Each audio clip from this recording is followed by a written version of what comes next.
Namaskar students of BSc Agriculture 6th semester. Today's session topic of your course Food and Nutrition is overnutrition. So in previous session we have discussed about malnutrition and undernutrition. Now the malnutrition second category is overnutrition as we have discussed in previous session. So we will talk about the introduction of overnutrition. Overnutrition क्या होता है? As the name suggests, over मतलब कोई चीज excess में होना, ठीक है? तो जब आपका न्यूट्रिएंट आपकी बॉडी में एक्सेस हो जाए तो वो कंडीशन आपकी ओवर न्यूट्रिशन कहलाती है। डेफिनेशन क्या है इसकी? इसके अंदर ओबेसिटी आती है। ओबेसिटी क्या होता है? मोटापा कहते हैं। Obesity is a state of excess adipose tissues mass, ठीक है? एडिपोज टिश्यूज होते हैं हमारी बॉडी के, ठीक है, जो आपकी बॉडी में मतलब एज ए मास आपकी बॉडी का पूरा जो मास्क होता है उसको बनाते हैं, ठीक है? तो जब इनका बॉडी में एक्सेस अमाउंट हो जाता है तो वो स्टेट आपकी ओबेसिटी कहलाती है। ओबेसिटी एक टाइप की डिजीज है जिसमें आपका कैलोरीज का इम्बैलेंस होता है। कैलोरीज का इम्बैलेंस कैसे होता है कि आप इनटेक ज्यादा कर रहे हो और एक्सपैंड कम कर रहे हो, ठीक है? कंजप्शन आपका इसमें एक्सेस में हो रहा है और एक्सपेंडिचर लो हो रहा है, ठीक है? तो आपकी ओबेसिटी ऐसी प्रॉब्लम हो सकती है।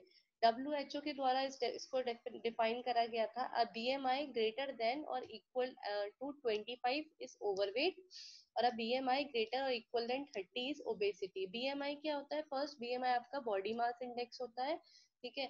बॉडी मास इंडेक्स मतलब कि आपका weight divided by height in meter square, ठीक है? तो आप ऐसे क्या करते हो, पता लगाते हो कि आपका BMI कितना है। So in this table you can identify, यहाँ आपका BMI और यहाँ क्लासिफिकेशन दे रखी है।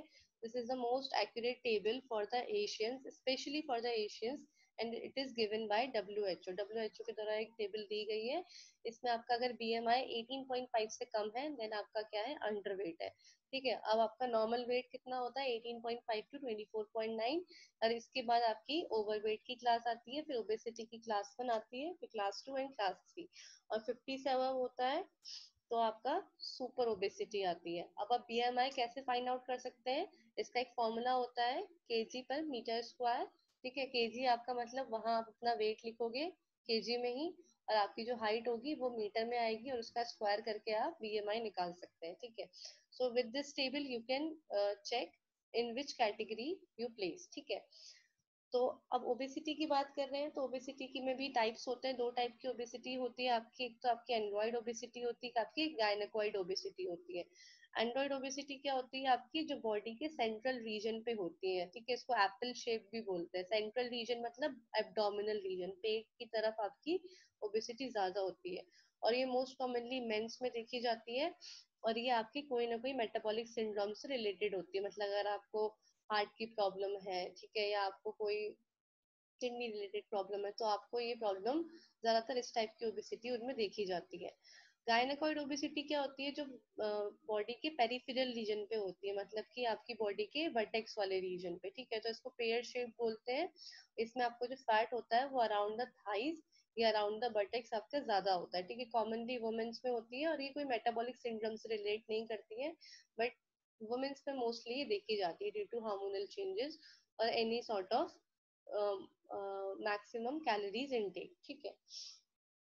तो with this diagram you can easily assess आपकी एंड्रॉइड ओबेसिटी है, ठीक है, और आपकी गायनेकॉइड ओबेसिटी है।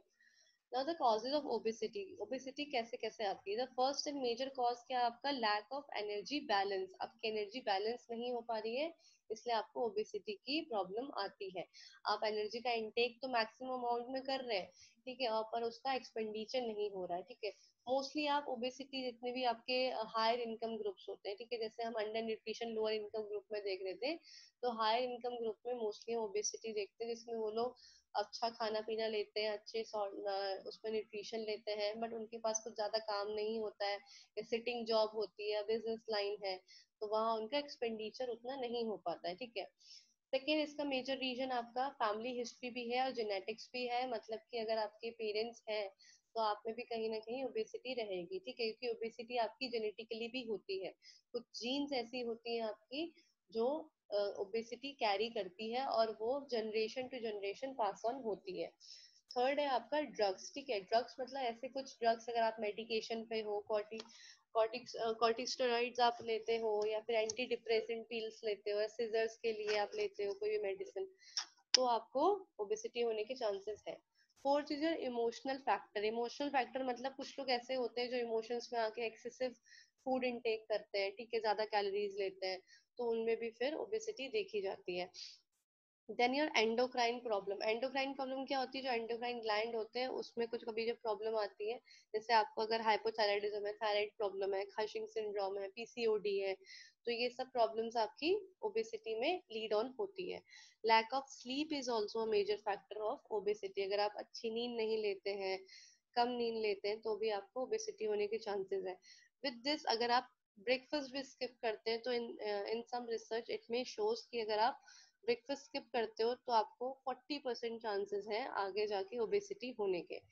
इनएक्टिव लाइफस्टाइल, आपकी लाइफस्टाइल इनएक्टिव है, अगर आप अच्छे से अपनी लाइफस्टाइल नहीं रख रहे हैं, तो ओबेसिटी कैन बी अकर, ठीक है। And the last point is lack of access of healthy food, ठीक है, मतलब आप खाना पीना ले रहे हैं बट आप क्या है, जंक फूड ले रहे हैं या बिंज ईटिंग कर रहे हैं, तो वो सब क्या है, आपकी हेल्दी फूड्स में नहीं कंसिडर होते हैं। तो अगर आपकी एक्सेस नहीं है हेल्दी फूड का आपकी लाइफ में, तो भी आप ओबेसिटी के शिकार हो सकते हैं। Okay, so this is all with this session of overnutrition. I hope you are well satisfied with this video. In case of any doubt, you may ask in a comment section. Thank you.